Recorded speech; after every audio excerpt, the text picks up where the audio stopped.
Hey guys, welcome back to another edition of the Tour Live, and it's going to be a monster weekend of racing, and we're going to be previewing on this show the first ever women's Paris-Roubaix. It's only taken 125 years, but it's finally arrived. I'm joined, as always, by four-time road champion Johnny Trevorrow. Donna Rae-Szalinski's back on the show, former pro and cycling coach.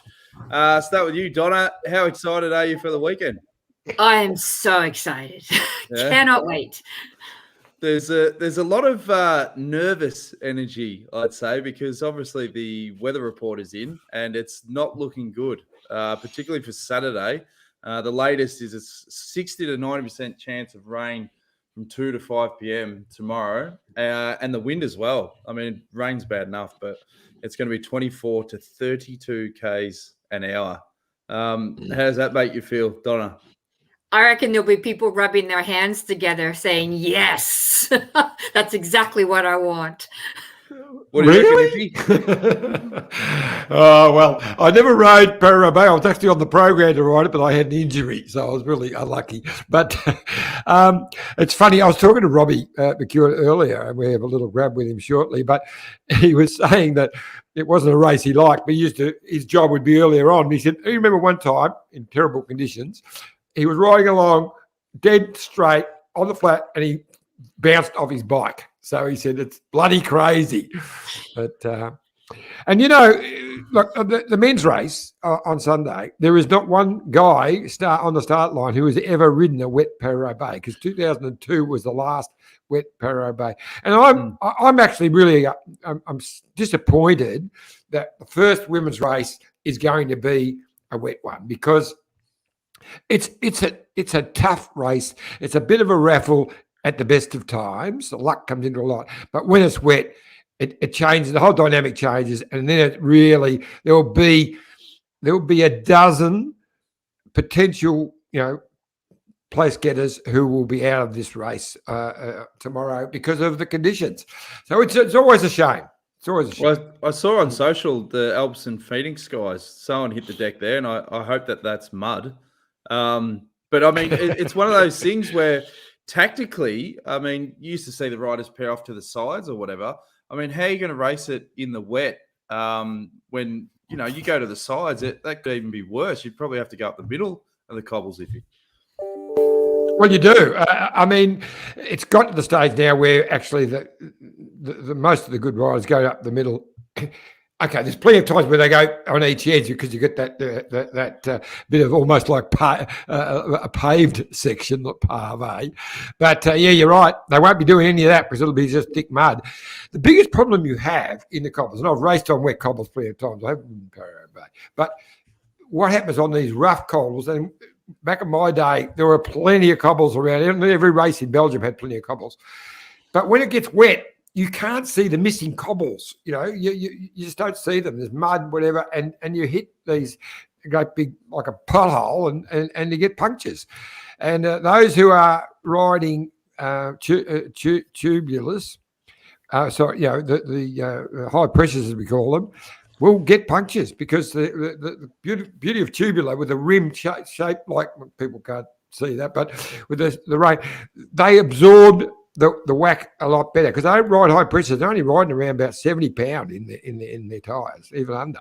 So, but with a high pressure or a tubeless, the rim is much steeper, and they hit those potholes or missing cobbles or whatever. They get punctures. They get more flats. So that's going to be a challenge. I saw a lot of quotes popping up, and the word that's popping out is nervous. So Sarah Roy, she said, it's just insane. I'm stoked. I'm nervous. Jess Allen, who we did an interview with that's coming up, she said, I'm super excited, but also really nervous. But then our mate, Tennille Campbell, who we had on the show a couple of weeks ago, she's got another way. She goes, it'll be a beautiful day, special race, no matter what happens. That's the spirit. That's exactly it. They've never raced it before. It is special. It makes you a little bit nervous when it's unknown. And because they've never raced this race before, there's unknowns. That's right. Donna, how big is this for the sport? I mean, I saw a really good Instagram post. I want to read it out.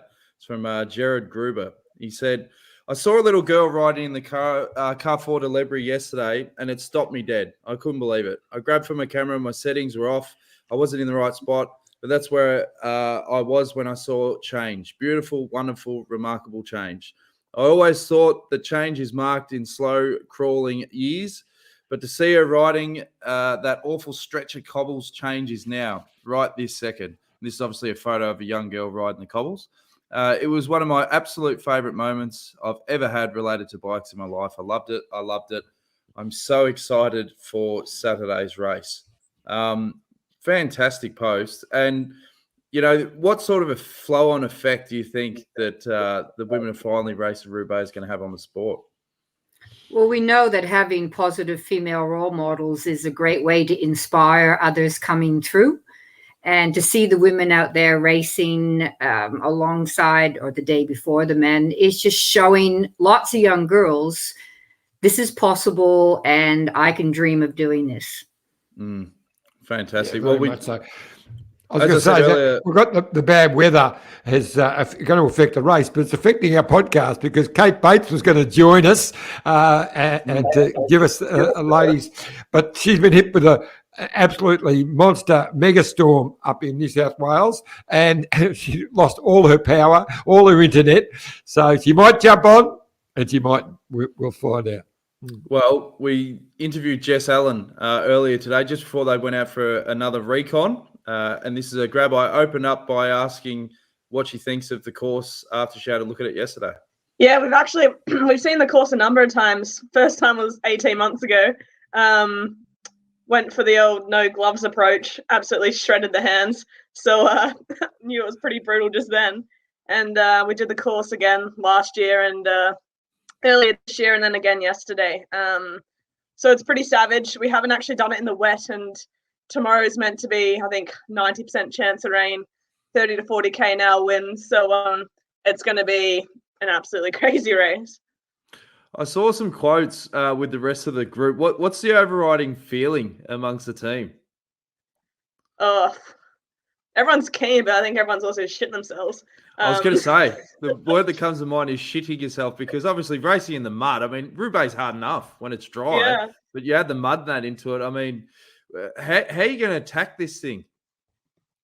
I think, so basically for the women's race, we do 30Ks of more or less a crit, like 2.5 like local laps. So I think it's going to be 30k crit and then 150 chicks just racing into the first sector and hope you stay on your bike and go from there. Exactly. But I think basically just positioning, really. Positioning. I don't think it's a matter of if you fall off. I think it's a matter of when you fall off. Just, tuck and roll. Get back on your bike, and chances are people in front are also going to have mechanicals and issues, and just got to keep falling back, I think. I mean, obviously, not being a former rider myself, I'd have no idea when it comes to equipment and that, but my brain would instantly go, get the big sort of mud tires on, get the mud guards. Is there anything you can really tweak from an equipment side of things to handle the conditions a bit better? Yeah, I wouldn't mind jump on a fat bike, actually. Get big tires going. But no, we do just run lower pressure. Like yesterday, we only had 60 PSI and double handlebar tape, which felt pretty good yesterday. Everyone also has like their different little tweaks. Like I'll tape my hands and wear gloves, but there's not really too much you can do. I mean, some teams might use a different bike. I'm using the Bianchi Ultra, and I think that's going to be the best choice for tomorrow. Not too much you can do, really. Just a bit of lower pressure and hope for the best.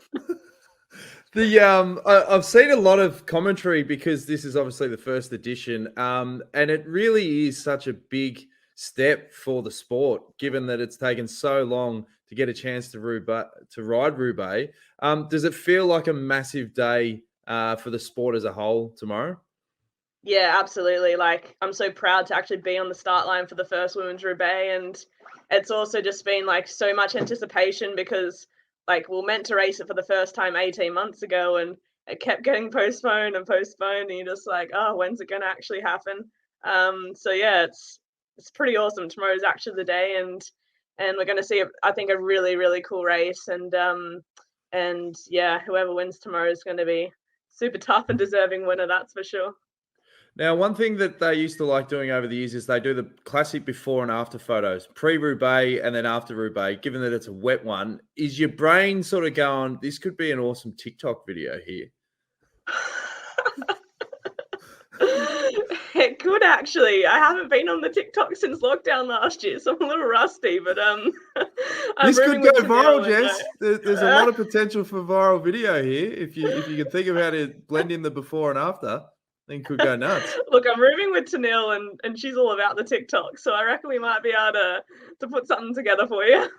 All right. Well, stay safe. That is the main thing tomorrow, because obviously, yeah, as you said, the conditions are going to be pretty gnarly, but it's going to be a historic day. And yeah, all the best, Jess. We'll be Thank you watching so much. with great interest from back home in lockdown. Yeah. I hope we can entertain you guys. It's going to be a big one. Thanks again to Jess Allen for her insights there. She's a real character. She's a real character. She was in the lockdown last year. She did a lot of viral content on TikTok, so I had to slip that one in for sure. But, bloody mudguards. Come on, Dan. Mate, that's what I'd be doing. I'd be running the lamb's wool seat cover if I had to. I'd do anything at all costs. But that was great. I've got the course, Iffy and Donna, so we can have a look at that interactively while you go through how you think it's going to be raced, Johnny. Yeah, it's interesting, isn't it? So they could have whacked them straight into the Forest of Arenberg, but they decided not to do that, which I think was smart, because of the whole field hitting that first off would have been just horrendous. They wouldn't do that to the men either. So they get to warm it, and as you see, they just get the race. Look, it's going to be horrendous, and what Jess just said was spot on. It's all about position. You're going to be crashes. You've got to be up the front, and everyone's going to be wanting to do the same thing. So in the first bit of Pavé they hit, which is at 31k, it'll be a race to the Pavé, and then it'll just be all split up, and it'll be all over the place. And if it's wet, it'll probably never come back together.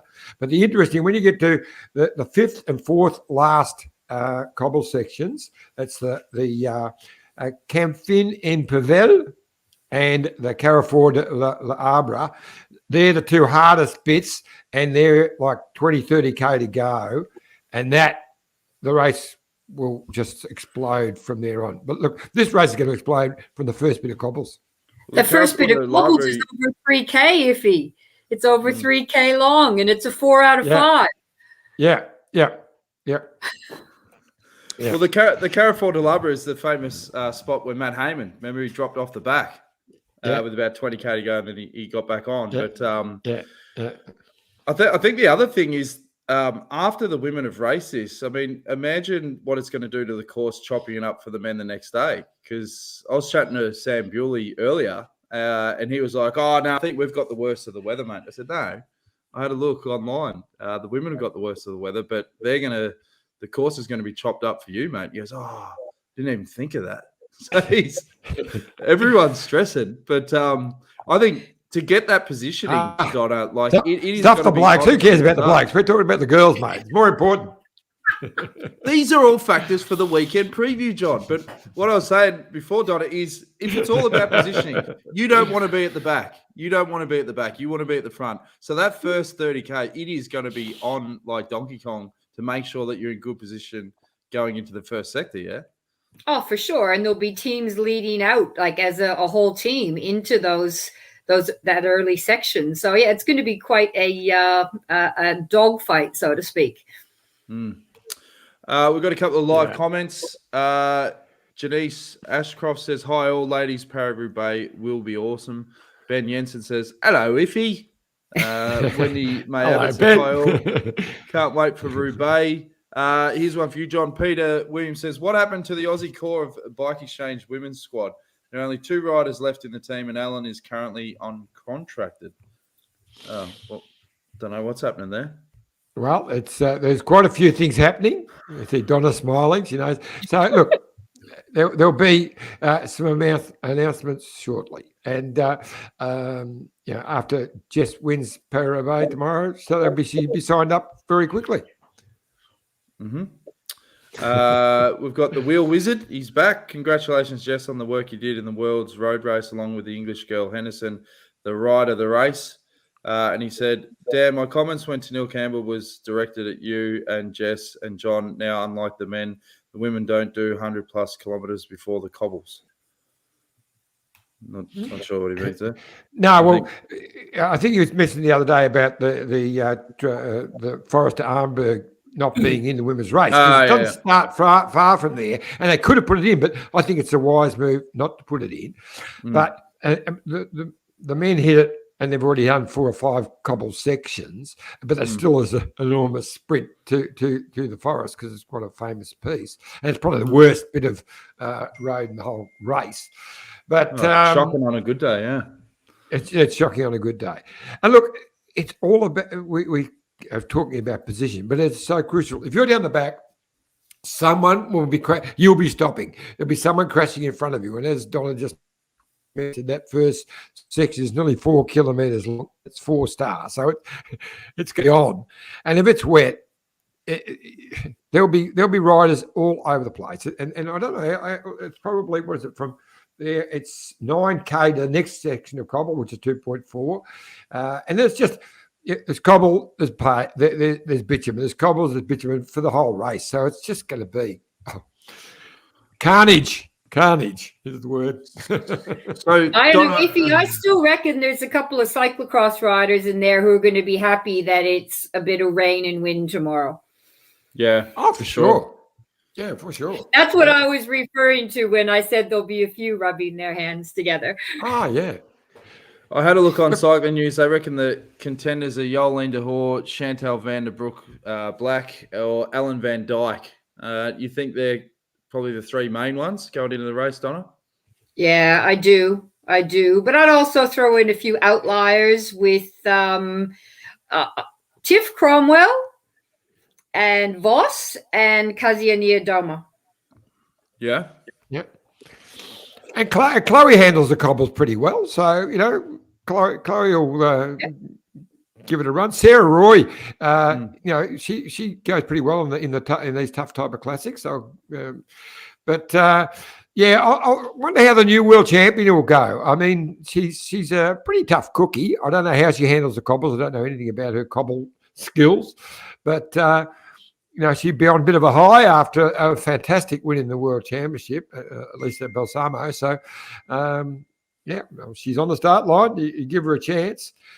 But I think Chantal van der Broek Black, long name, is going to be right up there, along with Lottie Capecci. She handles the cobbles really well. But Movistar with Emma Northgard and Anna Meek, you think they'd have a part to play. So a lot of good bike riders in this bike race. I mean, it's going to be worth watching.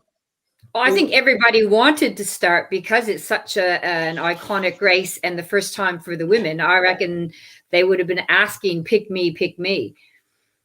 Mm.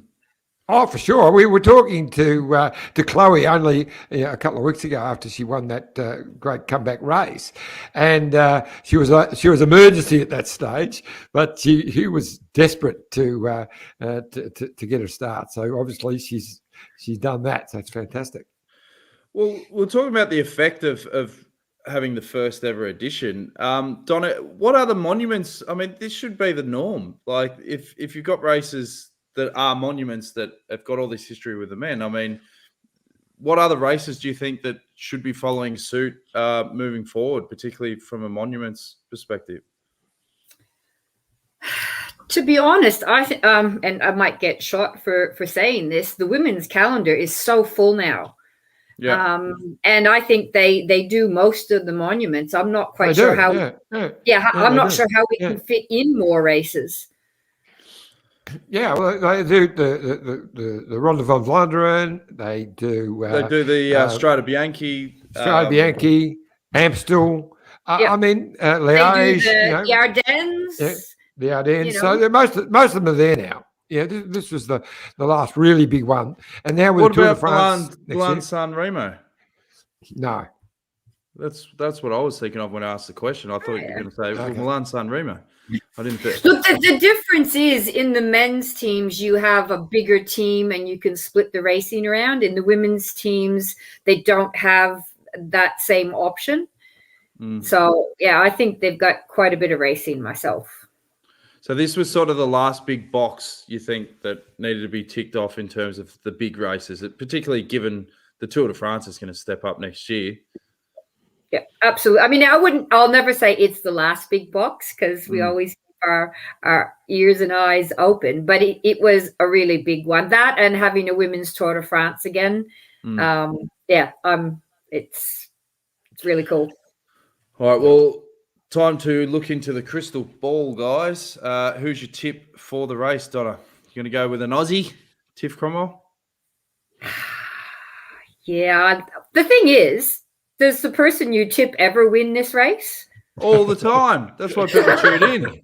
Give me an example.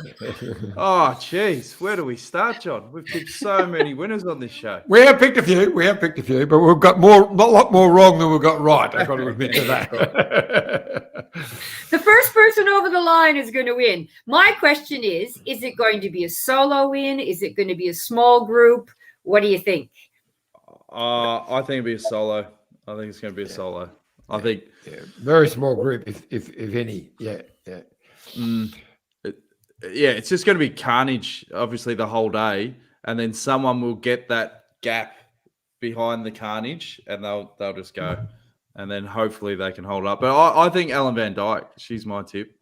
I think she's she's a good one because she's a great time trialer, and the time trialers are going to be the ones that can really do something on this. But I'm going to go with Chantal Van den Broek Black. Yep. Yeah, I'd probably back you on that one, Iffy. She's won Strade, so she's handled. It's not the same, get that, but pedigree is pretty impressive. Yeah. All right. Anything you want to add, Iffy, before we go to break? And we did an interview, as you mentioned, with Robbie McEwen earlier, talking about Heiko Salzwedel, which is a really good tribute. Yeah, that's great. Well, look, we might have a special guest appearance coming up from Magnus Backstead. So Maggie, who won Paris-Roubaix a few years back, he agreed. He was on the show, and his daughter won the junior world title. Just don't know what is that me or it's a bit of funny noise going on there in the background. No, it's a car drove past. Okay. His daughter won the junior world title just last week, and his other daughter has got a ride for Trek. Would have been in this, but Zoe, I think it is, and she's got a broken collarbone. But he agreed to come on, but he's right in the middle of bringing her back from Belgium to England as we speak, and he got stuck. The tunnel got closed, and he got all drama. There's a lot of excuses for our guest, John. I'm seeing a He'll join us if he can. Donna never let us down, though. That's the main thing. No. Yeah. All right. Well, we really appreciate you being on the show, Donna. It's going to be an epic edition for the women's Roubaix, and as we said to Jess, fingers crossed they stay safe. But no doubt you'll be glued to the TV in Geelong. Oh, you bet. Yeah. I've just only recovered from Worlds. Yeah, exactly. Well, as we said, appreciate you being on the show, Donna, and we'll check in again soon. All right. Thanks, guys. See ya. See you, Donna. Bye, love. Bye. All right. It's that time of the show, Iffy. Quick drinks break, and after break, we'll be catching up with Robbie McEwen. Look at this bike. You think it's just a bike, right? But it's not. It's a bike 374 people are looking at. This guy, this girl, them, all looking at it. People from here, there, and wherever this is. People that are looking for a bike. Or just a piece of it. Amateurs, semi-amateurs, and pro-amateurs. This guy wants this bike, but with this crank and these bars. This could be the perfect match.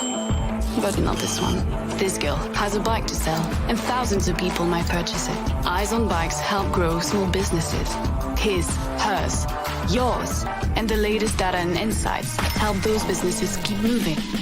We are the world's #1 bike marketplace with over 500,000 products and 900 brands, where buyers and sellers are brought together in a place where a bike is never just a bike.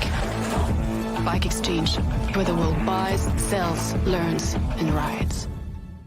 Life is like a two-way street. It's about consideration and mutual respect. Roads are much the same. However you get around, walk, ride or drive, if we share our roads, we can all be safer. The Amy Gillett Foundation is Australia's peak cycling safety charity. Our mission is for safe cycling in Australia. Our vision is for 0 cyclist deaths. Over the last year, we've seen an enormous increase in people taking up cycling, whether it be for recreation, with the family, commuting, or even to start your own cycling career. We need to do more to make it safer for every cyclist. 20 cyclists every day are hospitalised and 1 cyclist is killed every 10 days on Australian roads. So, the next time you jump on your bike or hop in your car, remember to practice the 4 C's. Be courteous, calm, considerate and conscientious. Every cyclist death is preventable and we all deserve to get home safely. Please donate to help the Amy Gillett Foundation make the roads safer for you and for me. Thanks again to BikeExchange and our partners at the Amy Gillett Foundation. As we said earlier in the show, we caught up with Robbie McEwen to pay tribute to his great mate, Heiko. G'day, Robbie. Great to have you on the show as always, but sadly, we're bringing you on to talk about the absolute tragic passing of Heiko Salzwedel, who, we know was a major part of Australian cycling back quite a few years ago now. We're talking about the 90s. And, just a legend from East Germany, and has been very involved in running a lot of the cycling teams around the world. He was huge in the development of Australian cycling and also in British cycling, and I think it was the Danes as well, and he's been in Asia. So just I know that you were very close with Heiko and very involved with him in those early days. So just tell us a bit about it, mate. Yeah, obviously since the early 90s, that was my first involvement with Heiko. I first met him when I rode the bank race in 1993, but I already knew of him through a very good mate of mine, Darren Smith, who was tragically killed in 1992. He was part of Heiko's squad. I'd heard nothing but great things from the riders who had been in the team under Heiko and had the benefit of his coaching and experience. And, even before I knew him, by all accounts, he was a hard taskmaster, but a really fair guy. And he got great results out of people who others didn't expect great results out of and didn't manage to get them either. Heiko, he's the epitome of a top coach. He could take whatever was on offer and get the absolute best out of each athlete, and not just on the individual side, but also in terms of the team and functioning within the team. He ran these teams like a pro team, and we were amateurs. Sometimes we didn't know what he was doing, but he always knew what the end goal was and how he was going to get there. And, it's a terrible loss, of course, for cycling, but, for his family, for those close to him. He's just an all-round great guy. I mean, I think anybody who had been in a team with Heiko as their coach and the high performance manager running the program, that probably, like all of us, had moments, little run-ins, disagreements with Heiko, maybe not quite understanding where he was going and why he was doing what he was doing. But, in the end, he always had everyone's best interests at heart, and he wanted riders to develop and evolve and grow out of his program and move on to be professionals. And, he was always there to guide and help make that happen. If it was all possible, it was going to happen under Heiko. And it's just a sad loss. I mean, 64, so young, with still so much he was doing in the world of cycling. And, I, like dozens, hundreds of others, have been in contact with Heiko over the years. It's devastating. There's so many good riders that come out of your era, Robbie. I mean, how many can put it down to great coaches like Heiko? All of us. I mean, there were guys who, as good as the track program has been over the years, not everybody fit that mold, and it wasn't going to be the long-term career for them. And without Heiko coming to Australia and developing a road program, we would have had a lot of retired athletes that never would have known. So, his foresight and his determination to get that program up and running and do everything he had to do to make it happen, it gave athletes another avenue. Of course, there were some who on the track who made it, and they were going to make it no matter what. But, Heiko had the knack of, I think, almost in a way, he had champion athletes. He had guys who were always going to make it, but he was able to take underdogs, sometimes problem children, and turn them into really good professional athletes. And I think that's what sets him apart from many others, is how he was able to do that. You know, Robbie, you touched on a very crucial thing just a minute ago when you said he ran this amateur team like a pro team. And he had that, from East Germany, so he had a really good structure in mind. But he, as you say, he ran like a pro team. And I remember he got, when he was ZZZ, when he got Jerry involved, become a JCO team for a while there. And they were based in Europe. And it was just so well done on the smallest possible budget. A few things I've read, he wasn't so great on the budget side. I think he was very good, and he had a plan. He always had a plan. But different to a lot of the Australian coaches we've had, he also cared about the athletes, and even if they weren't quite fitting that, he tried to make sure that there was a path for them to where they were going. Which is important. And I remember it was a tour of Tassie that I was running. And I got on really well with Heiko. We're having a quiet one together. And I had a go at one of the riders about something that was said. And, he arced up. He was so protective of those riders. I thought, gee, that was pretty special. Yeah, I mean, Heiko, he ran sometimes a really tight ship, East German style, really structured, as you said.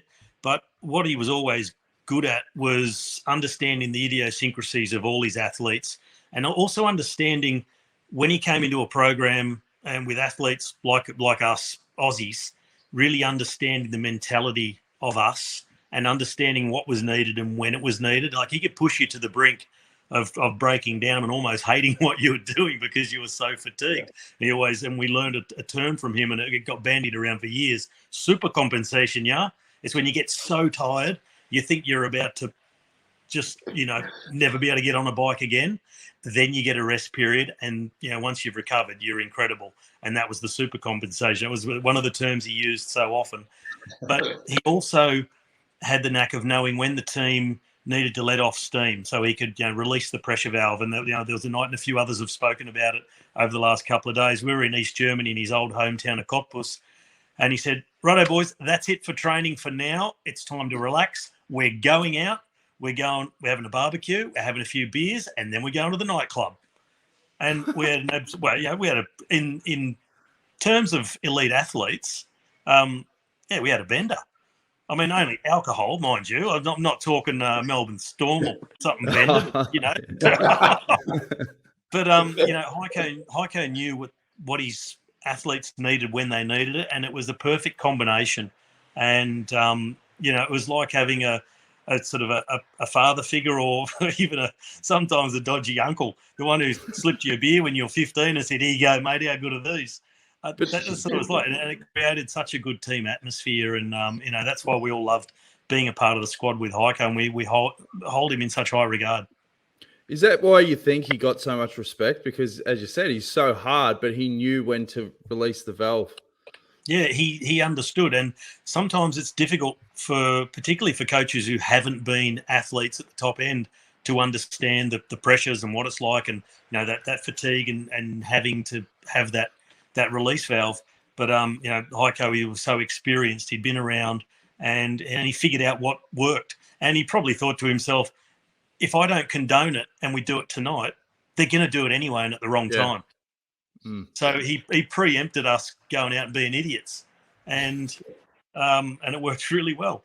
And that was the sort of thing that created such good camaraderie in the team, and really pulled a team of individuals together. Because let's face it, as amateur riders, everybody there wants to make that next step and turn pro, but not everybody can. So it's tricky to create a team atmosphere, but Heiko was also very good at that. Is there any particular example that you think best personifies him being able to turn around an athlete that's achieved at a very high level? To turn them around, or to get them to that level. To get them to that level, yeah. Being an athlete. Well, I think it's just this giving the self-belief. But he did that to plenty of riders. Even those who were sometimes a little bit fragile and weren't sure. I mean, I take a guy like Nathan O'Neill. He was full of self-doubt, but under Heiko, he performed at his best. Eventually turning pro. There's been a bunch of guys like that, guys who are struggling there. They're struggling with being away overseas for that length of time, etc., or, the pressure of trying to make the squad. And Heiko was good at putting things in perspective, telling him, yeah, it's important, but it's not the be-all, end-all of your life. But, this is what we're going to do, and you do that, then the chances are you will make it. And, he was really good at listening to the individuals and catering to their needs within that team structure, when it was a lot easier just to make the whole team do the same thing and see what you're left with. It's funny, isn't it? Like, you see it in world sport, the effect of really good coaches like Melbourne Storm. They're always at the top of the, pointy end every year. Greg Popovich in the NBA, like these coaches that know when to be hard and when to release the valve. I mean, they're always consistently successful. And it would have been disappointing when he did leave the Australian program and you see the success he had with other countries and other teams, but at the same time, you're not surprised. No, not surprised at all. And for Heiko, it didn't matter which tracksuit he had on, whether it was an East German one, an Aussie one, a British one, Russian, Swiss, Danish, didn't matter. And he could, the guy could train juniors how they needed to be trained. He could train professional road riders how they need to be trained, teams time trial, teams pursuit, someone riding an Omnium. It didn't matter. He had the principles of coaching, and then was able just to adjust to suit all the individuals. I think that's something special about Heiko too. You couldn't pigeonhole him as a specialist coach in, one or two disciplines. He could do the lot, and he had just a wealth of knowledge, but the way to bring that across to the athlete in question, and get them to invest in what he was getting them to do. And, it's way more than just writing a program and saying go. Yeah, no, good stuff, mate. That's fantastic, mate. And the sad thing was he didn't want to. He loved Australia. He would have stayed here, and the team had really got professional. It was at the stage of it was semi-professional, when Jerry was involved. And I remember talking with Jerry not that long ago about it, actually, and he said, "Why did that stop?" And he said, Heiko wanted to take it to the next level, even more professional. And Jerry was going to back him with that. But Australian cycling, it was all part of the Australian Cycling Federation at the time, for some reason, they weren't backing it like they should have. And that's why Jerry pulled out. He was really disappointed. Yeah, that's why we have a thing here called tall poppy syndrome, I think. I think it was a case of that ruffled a few feathers of those who thought they were high and mighty, and thought, well, this guy's going a bit too good and making us look not as good, even though results were coming. That's what they should have been, frothing at, that they were getting the results. But, I think that he got too good for his own good within the Australian system, which is a real shame. Yep, some great words there from Robbie, a fantastic tribute and some great insights, because I didn't have anything to do with Heiko, but geez, the outpouring of stories and just the impact that this guy's had. We're joined by the voice of cycling, Phil Liggett, who's in a shadow. Looks like a 60 Rose. That's better. Hi, Trish. Chris has been listening to Robbie because, of course, we are both. He's probably the only national coach that we would think of more as a friend than as a world coach, not a national coach. Heiko was very special. Yeah. And when John Tavora wrote and said what sad news it was about Heiko, I had no idea, John, what you were talking about. News hadn't reached me.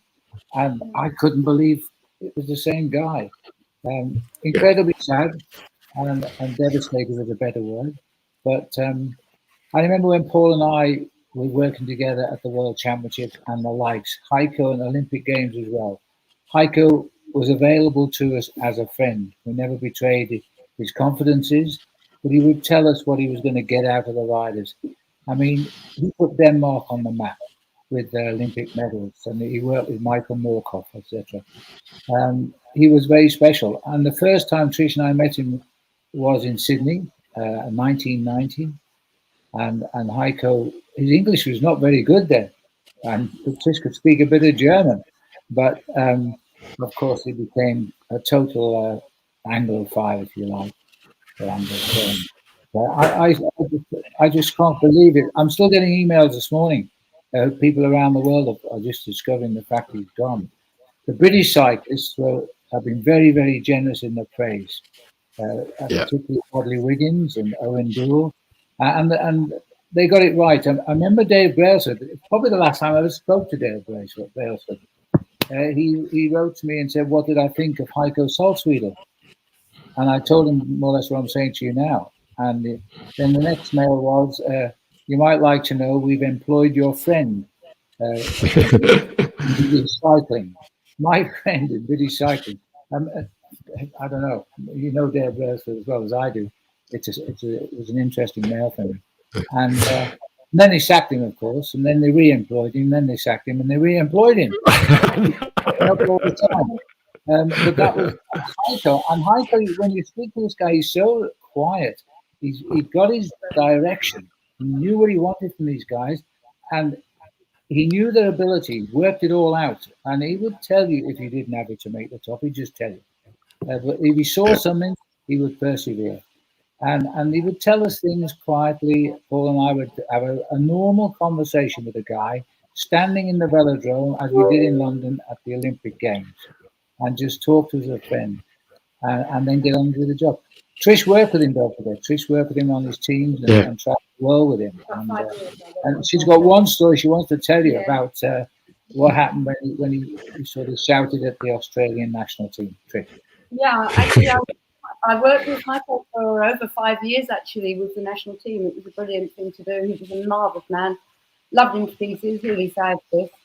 And we were in South Africa, and I worked for a month with the guys there, with Henk Vogels, Daniel McDonald, etc. And they were doing very well in the Rapport Tour. It was a hard race. It rained nearly every day. It was February. That's what it was like in South Africa in February. A very hilly event, very tough event. And the guys were doing really, really well. They were 3rd and 5th overall or something along those lines. And Daniel McDonald crashed. And he crashed to the point where he smashed his helmet to pieces. He's lucky to have survived that one, actually. And then at the end of the day, all the guys dropped back for him to try and bring him back because he was 3rd overall. And Heiko, when the race was over that day, sat on the paving stones. They all sat on the curbstones and just were head in hands, absolutely distraught because they'd lost everything. They were now last in the team, last overall, or something along those lines. And Heiko was brutal, is no word. And Robbie's words came out very, very well. He was incredibly tough with them and sort of really complained about the fact that they'd left everybody, they dropped right back and lost everything. And then sitting in the car, I was silent, thinking, oh my God, this is terrible what he said. It's really been hard and the guys can't survive from this. And he said to me quietly in the car, he said, was that a bit harsh? And I just thought, I idolized him even then. And I said, well, actually, yeah, I think you were a bit hard. Anyway, at dinner table, exactly like Robbie said, we were a ball. He just calmed everything down, said all the right things. The guys went away happy. And by the end of 2 weeks on that event, they were now back in places again, really high spots. But the whole thing was done as a training event for the World Championships in Norway later on. But nevertheless, that was Heiko. I actually adored Heiko. Really did. Yeah. I tell you, there's a wonderful story on SBS's Cycling Central written by Phil Bates. And of course, when you were talking about when you met Heiko, originally he was working on the Commonwealth Bank Classic, which was Phil Bates' wonderful bike race. But his story, I'll send you the link. I'll send it to you at the end of the show. And anyone who's listening, jump on Cycling Central SBS and see that story from Phil Bates. It is absolutely beautiful. Robbie McEwen also wrote a beautiful piece on Facebook too, and that's all coming out. I mean, we've all got wonderful stories about Heiko because he was such a sensational bloke. There's another comment from Scott McGrory, who's obviously had a lot to do with Heiko as well. He says even the riders that have commented since Heiko's passing that they at times had disagreements, yet that they had respect for him. And they acknowledged that Heiko had the rider's best interest at heart. He would have been a perfect for the new now vacant high performance director role for Australian cycling. I think it's also giving people a lot of perspective and reflection as to how good he was and how much his skill set is needed, particularly in Australian cycling at the moment. Absolutely. But let's say, sorry, he revolutionised Australian cycling, didn't he? He made it a force in the world. And he created the Australian Institute of Sport, which has become world famous for producing top bike riders now. So but it's not just when he went to Britain, he created, didn't create them, but he brought Bradley Wiggins to the boil and a lot of bike riders in Britain. Then he went and brought the Danish to the top. They never won medals on the track, and now they're winning medals under Heiko, particularly in the team pursuit. And then he went to the Russian Federation and worked with them, got developments from them. He was an East German, of course, so he started with the East Germans. And then, of course, the other country was Switzerland, which I don't think he had the real success in Switzerland, but that's a different setup there. You know, we've had a lot of great coaches. Australia has had some really special coaches. I can unreservedly say that Heiko was the best coach we've had. But I believe, and yet, like we say lots of things when people suddenly pass away, and it's tragic, but I believe that Heiko is the best coach that I've ever seen, the best cycling coach that I've ever seen anywhere in the world. I agree with that. I worked with a lot of coaches over the years, and Heiko stood out for me hugely. He was always the one I mentioned. We kept in touch as well. We were often chatting to each other over the years after that. Great times actually with Heiko, learned a lot. Brilliant guy. Yeah, I agree, John. The thing that's standing out, Phil, is you can have all the data and analysis and understand the ins and outs and the mechanical side of the sport, but it's the fact that he had that balance, it sounds like, between the mechanical side and the human side. You know, if you can get that as a whole, people will show their best potential. Yeah, you'd see him in action. He'd be walking around with his stopwatch. He'd be checking all the times. He would know all the numbers they were producing. But he wouldn't bore you to death by telling someone like me all this information. We just talked about general things, and he would talk ever so quietly, just say, Phil, just watch this kid. I'll tell you, in a few weeks' time, he'll be doing something special. And he'd excite me by just talking ever so calmly, and then he would produce the results. No, and if Paul Sherman was here now, Paul will be totally devastated because they just got on so well. They just chatted as friends. And then Heiko would say, I've got to go. He'd go back into the track. He'd be back in with the huddle with the bike riders in the track centre. And he'd be telling them how he wanted to see him ride the team pursuit today. He forewarned of the success that Denmark would have. And he was part and parcel of producing that success. As we know now, the Danes, there's not many of them, but boy, they're beginning to rule the world right now. Yeah, for sure. For sure. And as we said, it was a fantastic tribute from Robbie. He spoke really well then. Definitely. I only caught half of it, but what Robbie said was absolutely right. Yeah. And I know there was a problem when he left the Aussies. It was kind of put out his misuse of money was what I heard. Heiko just stepped aside from it. No reaction from him, passive, moved on. And that's the way he moved on from all his jobs. He never discussed them. I mean, as he was, as one of the riders commenting on Heiko recently said just this week about his passing, was that Heiko is probably the most hired and fired man in British cycling, which is absolutely true. But why did they bring him back then? because they threw him out, then they brought him back because they couldn't find a replacement for him. He got the results they wanted and knew how to do it. And he wasn't a dishonest man, despite what others might have thought. He was not a dishonest man. No, not at all. No way. Yeah. Have a look at this. Have a look at this photo, Phil. Now that was when Jerry joined the squad, and if you have a look, that's Heiko in the middle, and that's a very young Jerry Ryan, just to his left. Yeah, I think I was talking to Jerry about it before. I think Jerry was 42 or something like that at that time. Yeah. Good heavens! I had to struggle to pick him out. I knew he wasn't one in the racing jersey. So I limited it down to 3 or 4 people. That's a terrific team. Those are the bike riders of that era. They were fantastic bike riders. Yeah, it's a great photo, eh? Yeah, that's thanks to Rob Arnold from Ride Media. I pinched that off his Trish looked Facebook. after most of those guys on her team with Heiko. Went to the world with him and all sorts. Yeah.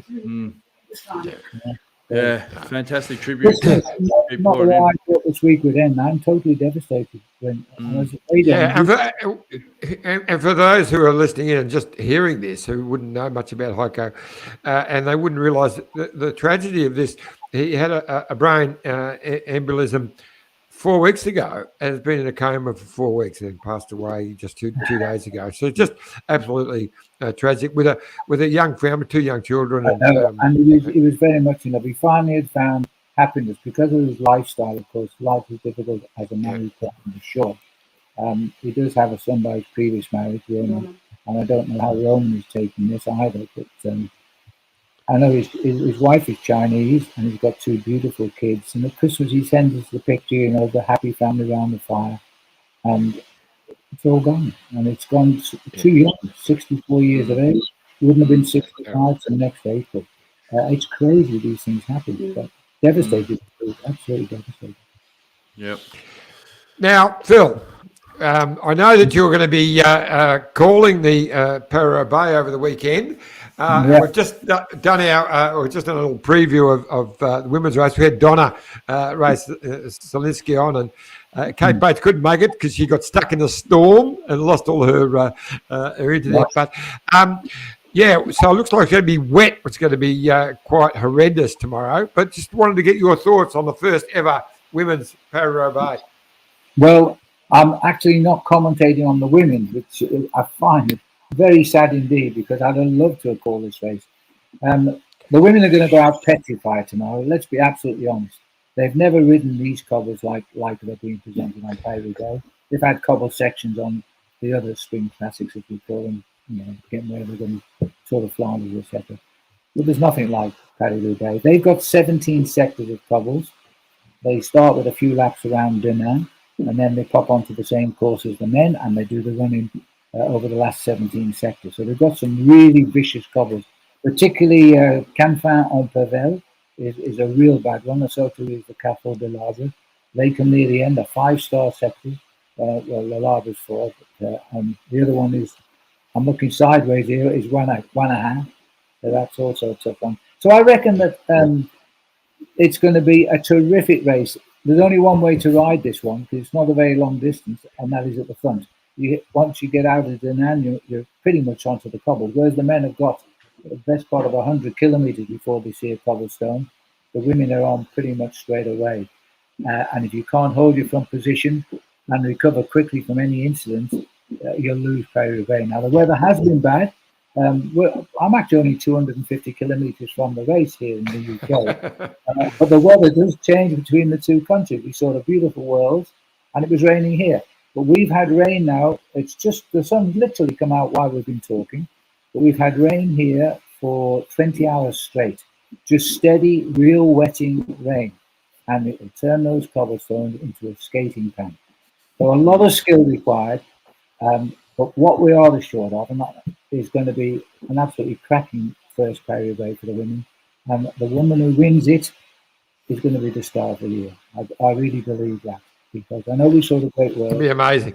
It will be absolutely amazing. I can't wait. Unfortunately, American TV are taking it, but they're taking the international commentary direct. It's probably a money situation. I will call the men's race live from London, via France into the United States. That will also be great. I mean, that will also be a real battle. But I think, it's 20 years, 2 decades since we had rain on Paris-Roubaix of any note. And it's most of these bike riders have never ridden in the wet in Paris-Roubaix. No. I'm talking about now. Not most of them, not one of them. There is not one starter, not one starter. 2002 was the 2002 was the last wet one, and not one rider here on the start line has ridden a wet race. So some people say, but I think you'll find it's 2001. But there's never been an edition, Phil, where they've had a race the day before in the wet to chop it up even further. So that's a very good point. That's going to be They nuts. used to have the randonnée used to go the day before and chew everything up, but we've never had the situation of it raining the day before for 20 years. Yeah.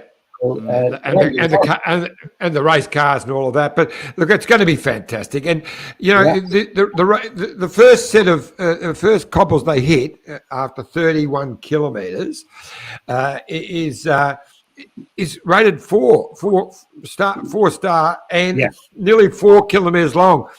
It will never come back. It won't come back together. The race will split apart there, and it'll be up, and then it'll be on the whole way. It's going to be just amazing. For me, I've always likened the Paris-Roubaix to the Grand National, the great horse race over the Styx in Liverpool.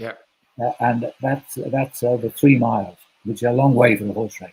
Not a good comparison, Phil. I think a horse dies every year.